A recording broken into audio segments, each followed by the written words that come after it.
Good evening and welcome to our celebration of Perfect Black, the first poetry collection by award-winning author and Kentucky Poet Laureate Crystal Wilkinson.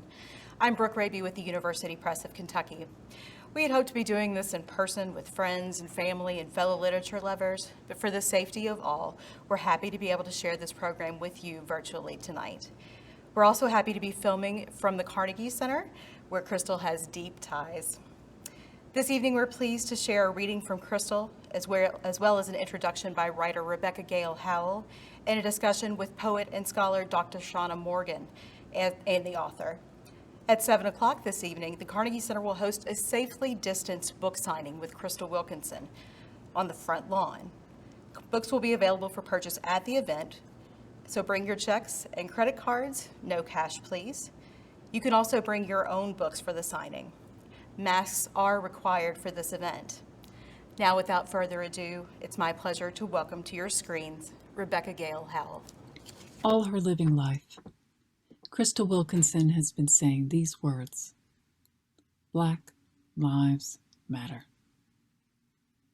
Crystal Wilkinson has been saying the words Black Lives Matter since the days of justice walks on Lexington streets in the 1990s.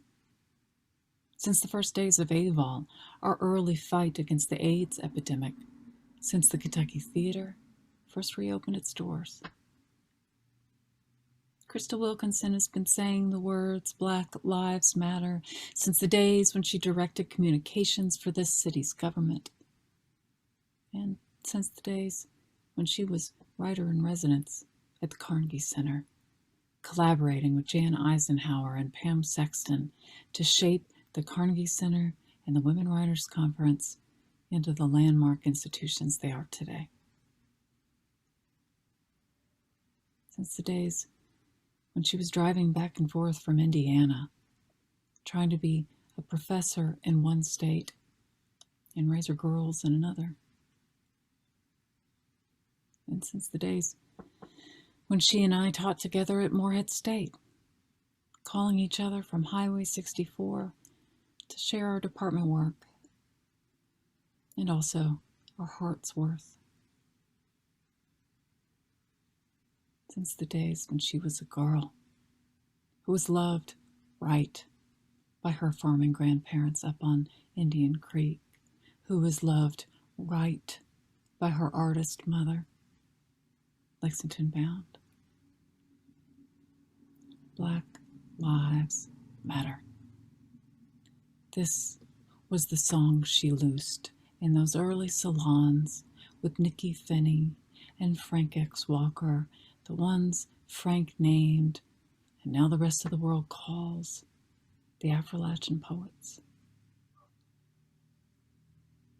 Since the days when she and her husband, the artist and poet Ron Davis, a.k.a. Up From Some Dirt, a.k.a. My Brother Dirt, who opened the Wild Vic and gave Kentucky its only Black-owned bookstore, and subsequently became leaders in that national movement. Since she published Blackberries, Blackberries, and Water Street with a small transnational press, and immediately became a finalist for the United Kingdom's Orange Prize for Fiction, the United States Hurston Wright Legacy Award, and received the Chafin Award in Appalachian Literature. Since she published Birds of Opulence and received the Weatherford Award in Appalachian Fiction and the coveted Ernest J. Gaines Award for Literary Excellence.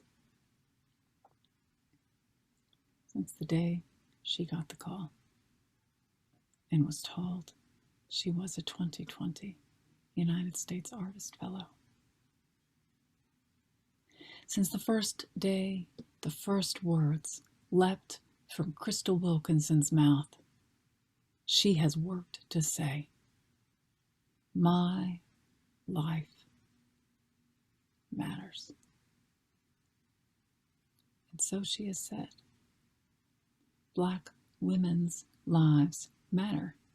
Black writers' lives matter. Black disabled lives matter. Black rural lives matter. Black ancestor lives matter. Black Kentucky lives matter. What do we mean when we call someone a poet? Some people mean, here's a person who's famous for some lines, or here's a person who sold a bunch of poetry books, or got this prize or that. And some people mean, here's a person New York likes, or Instagram. But what I mean when I call someone a poet, I mean to say, here's a person who tells the truth, even when no one wants to hear it yet. Tonight, we celebrate this book, Perfect Black. It is ostensibly Crystal's first poetry book. But we who are gathered tonight, we know it's not. Not really. Because every sentence of every book has been poetry of the highest order and the highest calling. This book is a selected from over 20 years of almost entirely unpublished poetry. It gathers the words she's been keeping quiet on her desk, the truths she's been telling to herself. Because of this, it's a kind of memoir, a time capsule of her journey to us tonight, and to all of us as our friend, our neighbor, our Commonwealth's first and perfect Black woman poet laureate. Okay. Good evening. First, I want to thank Rebecca for that wonderful introduction. Thanks to the Carnegie Center, which is always like being home, away from home. Thanks to the University Press of Kentucky. And thanks to all of you all for coming out. I really wish this could have happened in person, but I'm glad that we're able to be together in this way. I'm so proud of this book, my first collection of poetry, which is sort of a memoir in verse, and I want to share a few pieces and hope that we can engage in a conversation at another time. First poem is Terrain. The map of me can't be all hills and mountains, even though I've been country all my life. The twang in my voice has moved downhill to the flatland a time or two. My taste buds have exiled themselves from fried green tomatoes and rhubarb for goat milk and pine nuts. Still I return to old ground time and again, a homing blackbird destined to return. I am plain brown bag, oak and twig, mud pies and gut-wrenching gospel in the throats of old tobacco-brown men. When my spine crooks even further toward my mother, I will continue to crave the bulbous twang of wild shallots, the familiar game of oxtails and kraut boiling in a cast-iron pot. I toe dive in all the rivers, seeking the whole of me, scout virtual African terrain, sifting through ancestral memories, but still I'm called back home through hymns sung by stout Black women in large hats and flowered dresses. You have to risk the briar bush to reach the sweet dark fruit, and ain't no country woman all church and piney woods. There is pluck and cayenne pepper, there is juke joint gyrations in the young and barren girth of this belly and these supple hips. All roads lead me back across the waters of blood and breast milk. From ocean to river to the lake to the creek to branch and stream, back to the sweet rain, to the cold water in the glass I drink when I thirst to know where I belong. And so many of these poems, like I said, it's a memoir in verse basically, and so many of these poems are close to the bone. And as someone who primarily writes fiction, this book causes a certain vulnerability in me, so I hope that you all know that I am sharing straight from the bone and the gut with these pieces. This next one is called Baptism. Baptism, Flatwoods, Kentucky, 1972. And I can't sing, but here we go. Wade in the water, children. Wade in the water, God's gonna trouble the water. Imagine a girl not yet troubled, dressed in a crisp white dress, black patent leather shoes, and new white tights, pressed hair smelling of royal crown, bangs curled under, glistening.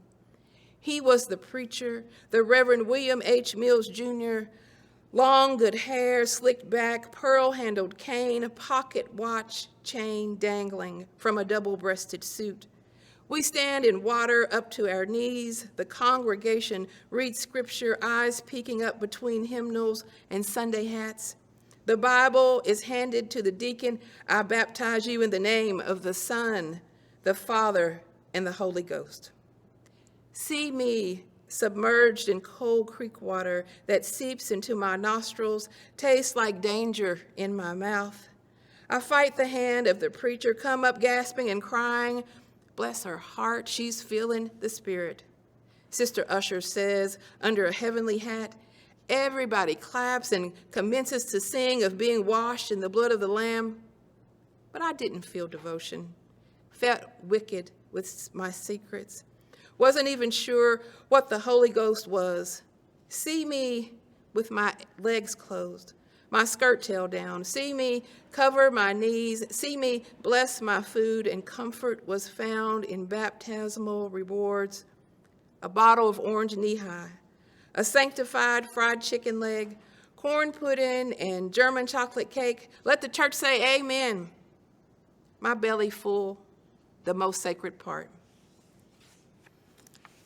And these poems are all from the first section of the book, and I wanted to read a couple about my mother. As some of you all know, my mother had been diagnosed as a paranoid schizophrenic when I was a young child, really before I was born, and she was re-diagnosed and spent about 10 years in and out of mental institutions here in Kentucky. And so both of these poems are about her and for her. Black Rapunzel. My mother's girlhood drifts beneath the bloody wound of shock treatments. Her memory, a dull knife in some country woman's kitchen. One time when I was real little, all women from down home begin their stories this way. Daddy had an old horse out in the barn, and he told us not to ride it while him and Mama were at the store. They rode that horse all day, and then when it was my turn, that horse fell over dead.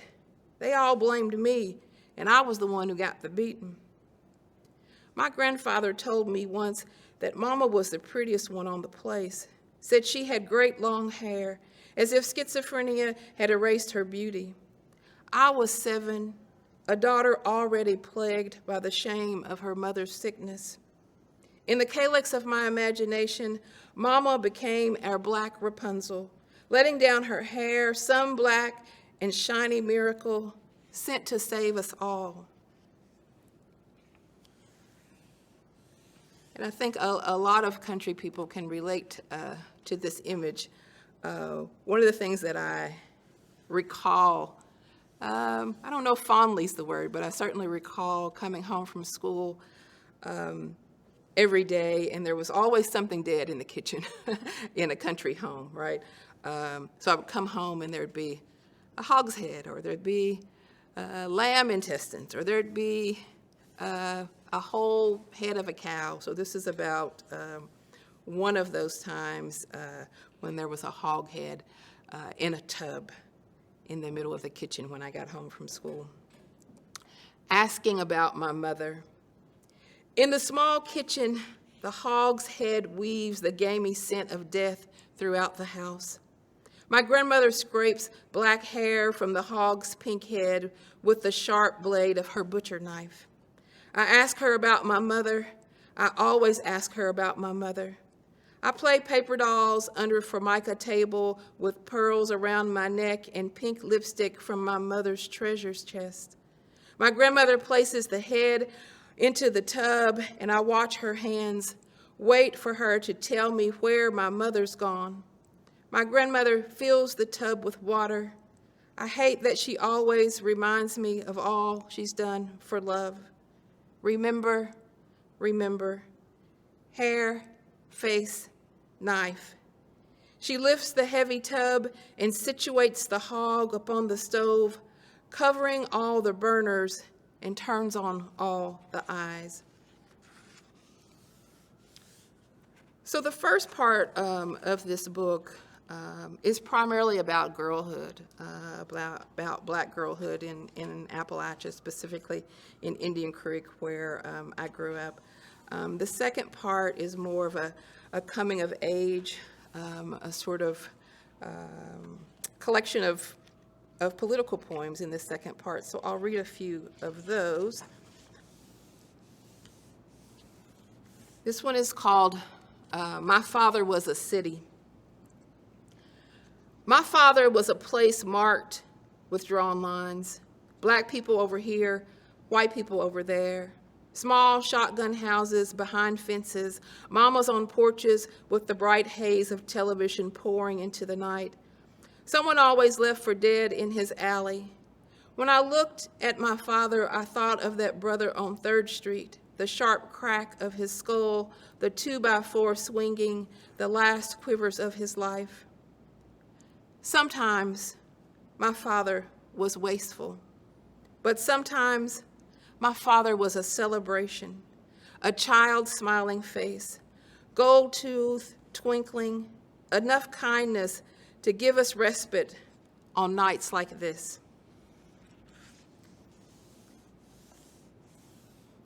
August 9th, 1974. This is not a political poem.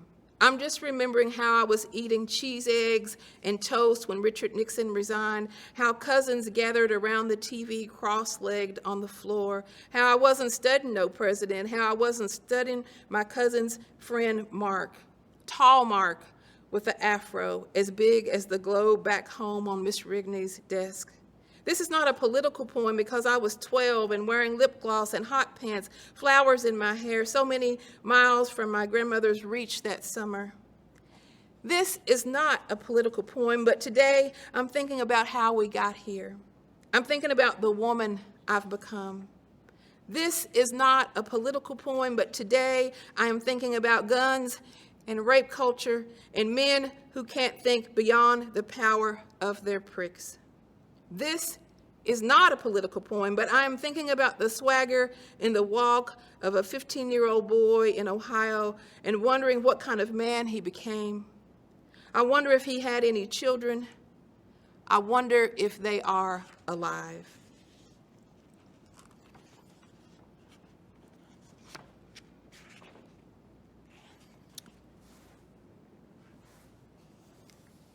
Black body. My black body is a boulder, a stop sign. Sometimes I think my body is graceful, a song of freedom. Sometimes I think it is something that every eye casts away. I must concentrate if I want to fit into small spaces, slip into the eye of America's needle. Twice last week, I went without eating, filling up on self-loathing and discontent, only to give in to a slice of pound cake and a bowl of ice cream. To stay awake, I drink a glass of tea and watch the flawed reality of television housewives. Before bed, I stretch myself out along the couch and place my feet in my husband's lap. I can't stop thinking about the little girl in the back of Philando Castile's car. Mommy, please, stop screaming so they won't shoot at you. At 4 years old, she saw her mother's unarmed boyfriend shot, bleeding, dead on the front seat. I can keep you safe, she tells her mother. My body embarrasses the famous white woman at the writing conference as if my fat will rub off on her if she gets too close. When I'm sick, I want buttered sweet rice and a tender hand moving in circles on my back. Yesterday, I ate meatloaf, mashed potatoes, and green beans at the Cracker Barrel in Tennessee. The white waitress called me baby doll. Once, I remember feeling the quickening of babies in my womb, 4 tiny hands pressing against my navel, 4 tiny feet pressing against my ribs. And I'll just read a few more. One of the things I've done as a writer is that I used to decompartmentalize all of my writer self. So my nonfiction self was over here, my poet self was over here, my fiction self was over here. And what I do now is sort of combine them all. This is a poem, I'm going to call it a poem for this reading, that appeared in the Kenyon Review. And it's been interesting that sometimes people call it a poem. It will be anthologized in a flash nonfiction anthology. And how do I feel about it? I feel like it's all three. I feel like it's a poem. I feel like it's fiction. And I feel like that it is also nonfiction. A meditation on grief. Things we carry, things we remember. I remember this place where burdens wash away in the dark and mothers' dresses float like blossoms. A boy drowns, his head turned toward home, body facing the farmer's house where the girl who loves him sleeps. She is the farmer's daughter. They say she is the one who hit his head, the one who hoisted the rock, the one who watched his blood ooze out. This is the way you wash your clothes in the creek. This is the way you catch catfish in deep water. The mothers stand in water to their knees, their dresses billowing out like sheets on a line. On the creek bank, a child runs circles, catching the wind, and the mother's dresses float like blossoms. The mothers sing prayers for the boy's mother who looks out her kitchen window and cries. The circle of mothers in the water whisper a prayer for the girl who tells all who will listen that she loved the boy who died. Her mother stands in the backyard, her hand on the chopping hoe with tears streaming down her face. The fathers brood in the fields, walking slow as lepers, hearts and houses filled with grief. I almost drowned once. My grandmother's dress blossomed around her like a sail. She was my John boat in the creek. My mother stood on the shore, frozen with fear, my father's name mute on her tongue, his kiss spoiled fruit in her young sweet mouth. The dead boy's ghost haunts this place, dark water flowing like a deacon's robe.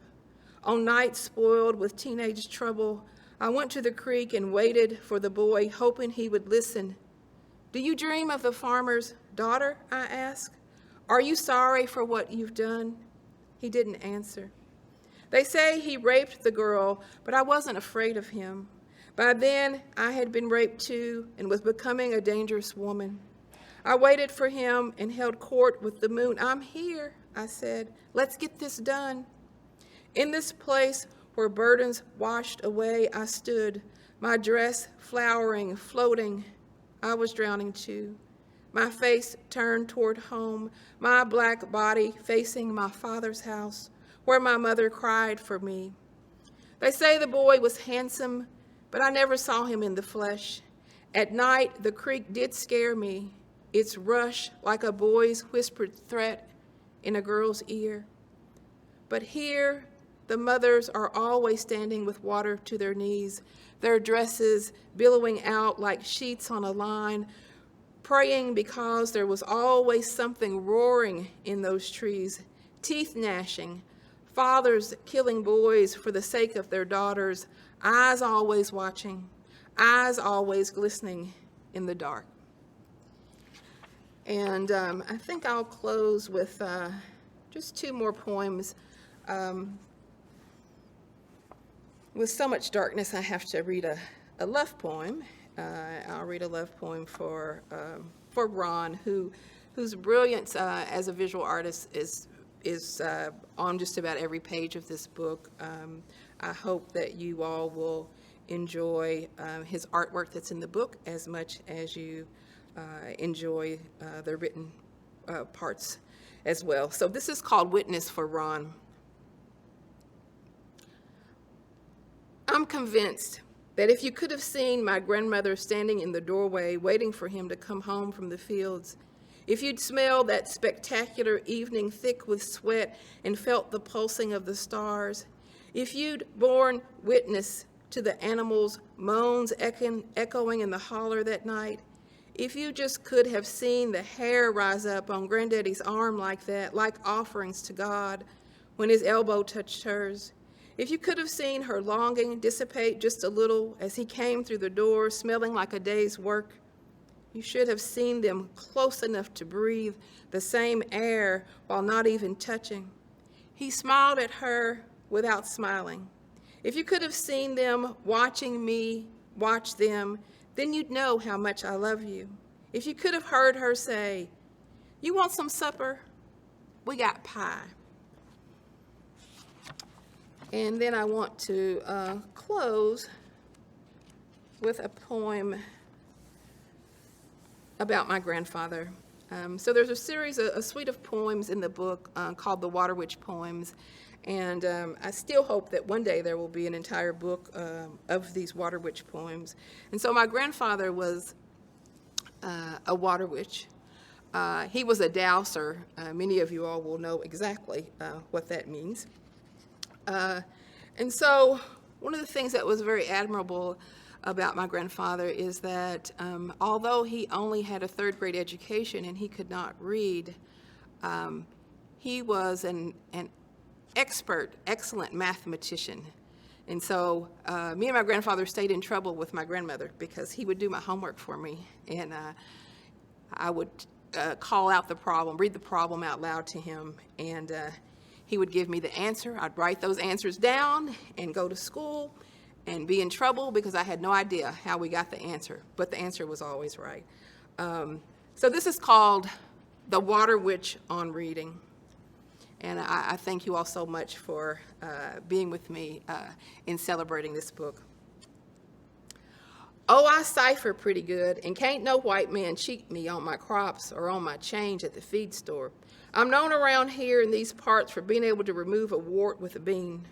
I'm the one they come to when they want their well witched, and now everybody asks me how many snows we're gonna have come winter, or when they need to pull a baby from a mama's tit. Man from way off stopped here once for me to teach him how to make sorghum. Been learning all my life. I can read a map, can read a man's eyes to see if he's truthful. I can level a girder by sight. I can read the tremble in a cow's gut, a man's footprints in the mud. I can read a man's heart to see if he's right with the Lord, though it ain't my place to say. I can read time by my own shadow. I can read the corners of Christine's mouth and tell if she's mad at me. Only thing I can't read is words. Thank you all so much.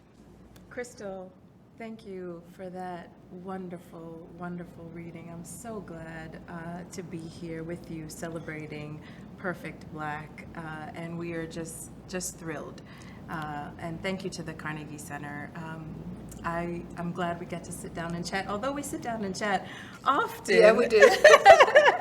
But it's good to do it this way. And thank you for doing this. I appreciate it. I'm so happy to, and I have my book here, and you know, the poet scholar in me is just thrilled because I've written about the poetry, the poetics in your fiction, and I'm just so happy to have this collection to see all of those things. And thank you for starting with Terrain. That poem says so much, captures so much about the thrust of this collection.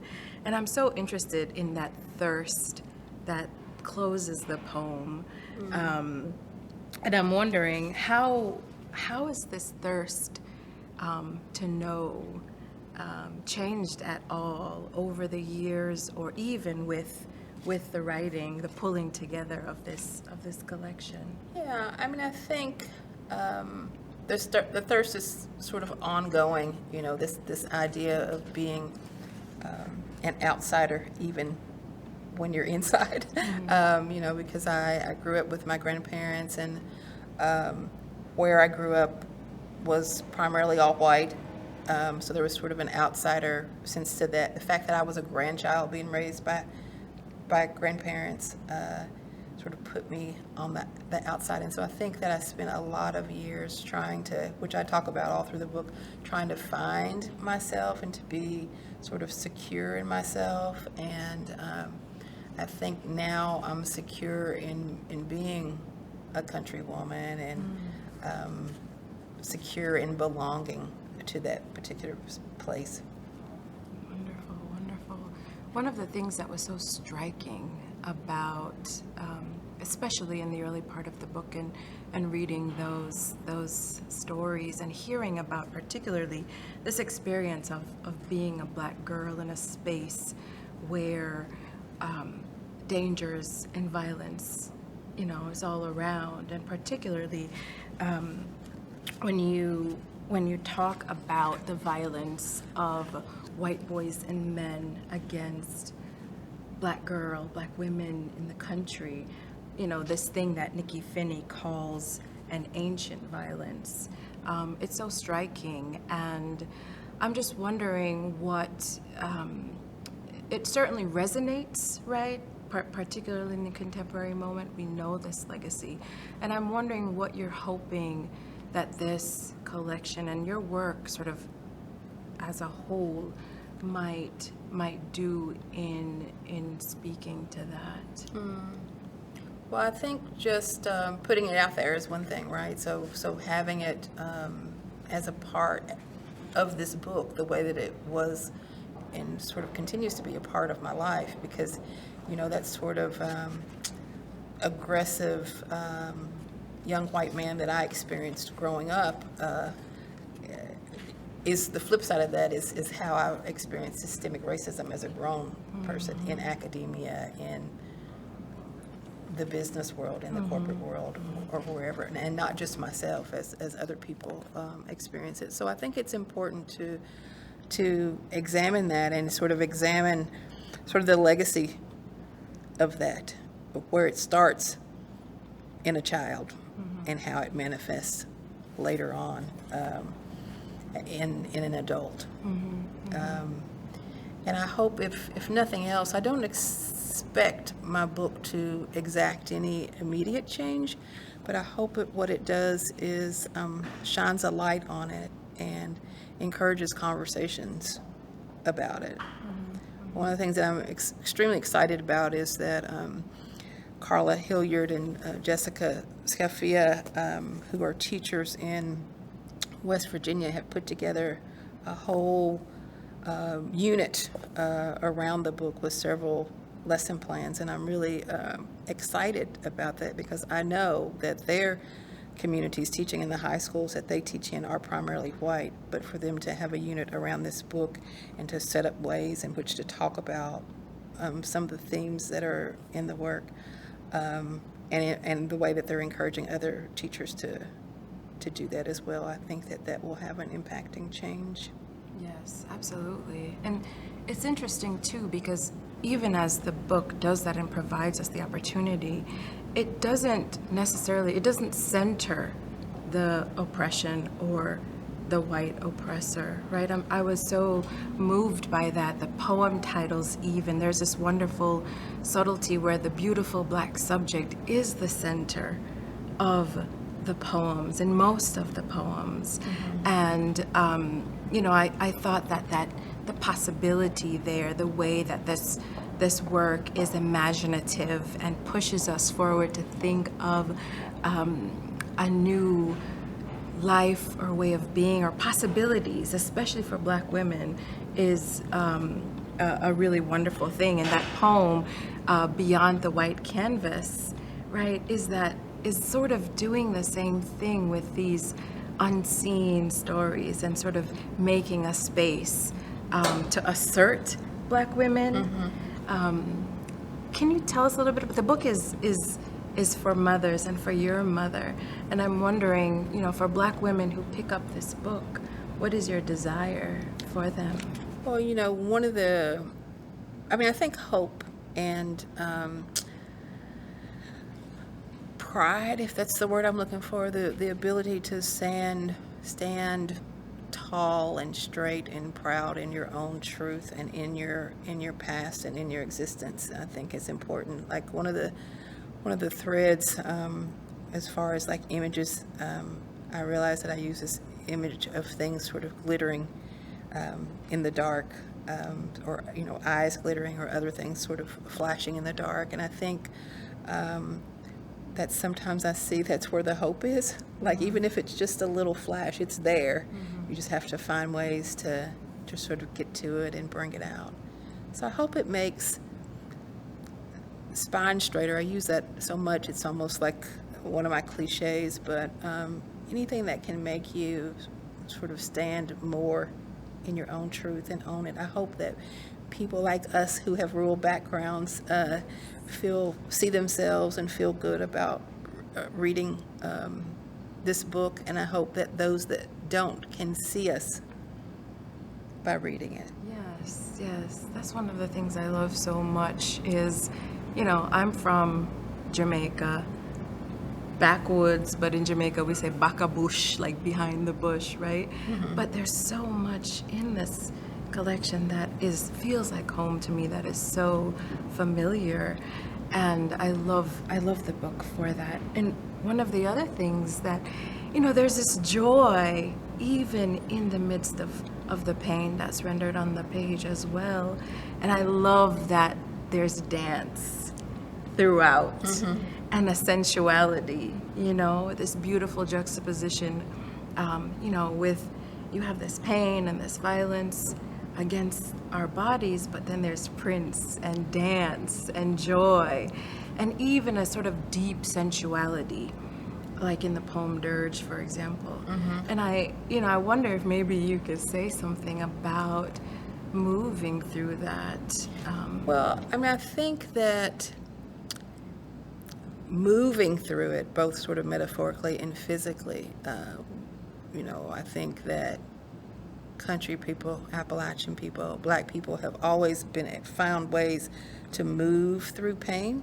That's what the blues is all about. That's what music is all about, and that's what dancing is all about, to try to move it out of the way, to make room for the joy. That's what church is all about in some ways for us, I think. Moving all the pain and out of the way, and to have these moments of joy, whether it's spiritual joy or sensual joy or internal joy.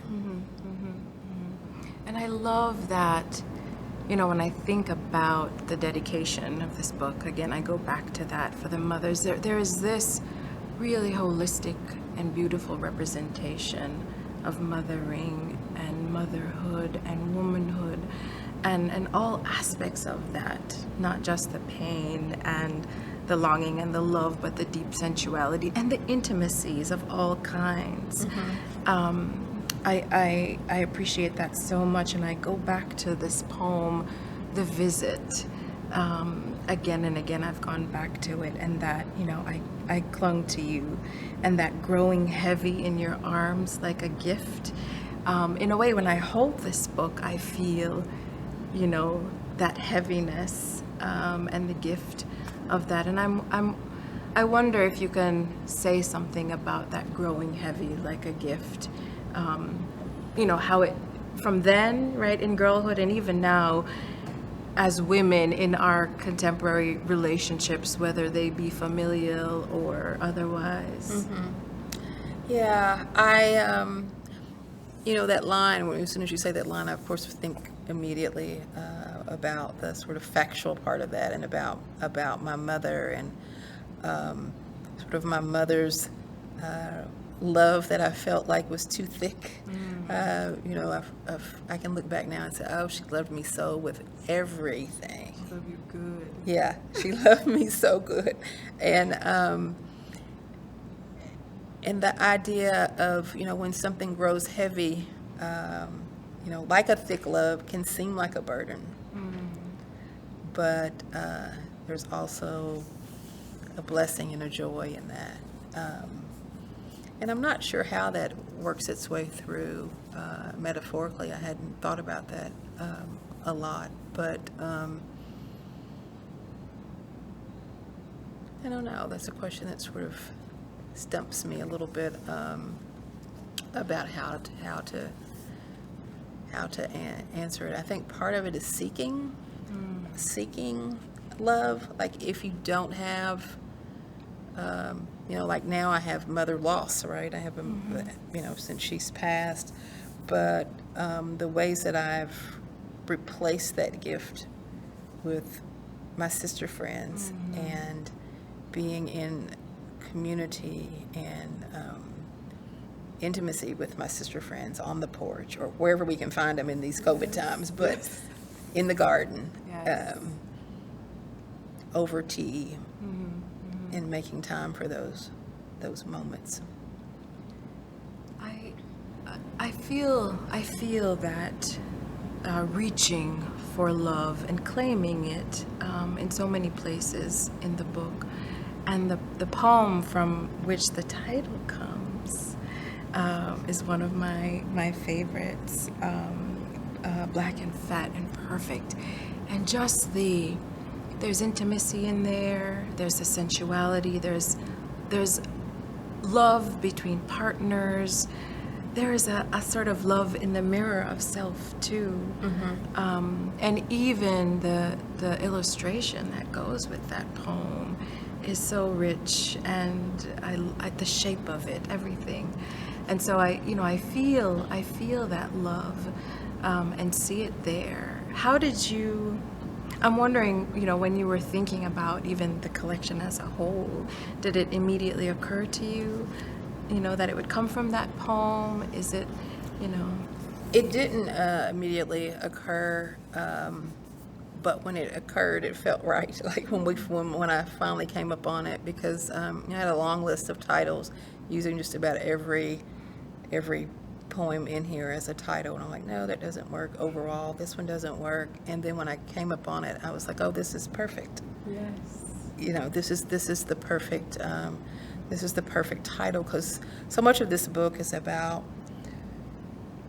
I spent a lot of time as a young person not being Black enough because I was so country and my accent was so strong.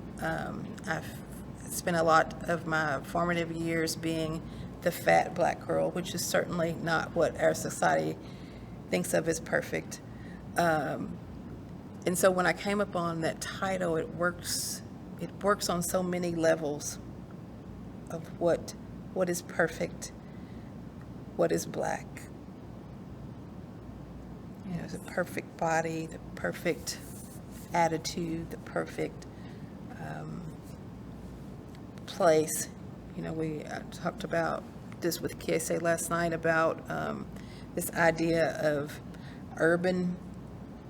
being from an urban space, being sort of the typical Black experience. And I think that I've dealt and wrestled with that my whole life too, of what what's the ideal for us, and there is none. Right. Yeah. And the collection does that. And so, for Black country girls like us who have moved through all manner of spaces. And it's specific to the holler that I grew up in. It's specific to Indian Creek. It's specific to Kentucky, but it's also not, because here you are, a country girl from Jamaica, and we talk about all the time how our paths cross over, and I hope that the poems make that leap to other people who have a variety of experiences and not just a Kentucky experience. Yes, they do, perfectly so. Thank you so much, Crystal. Thank you.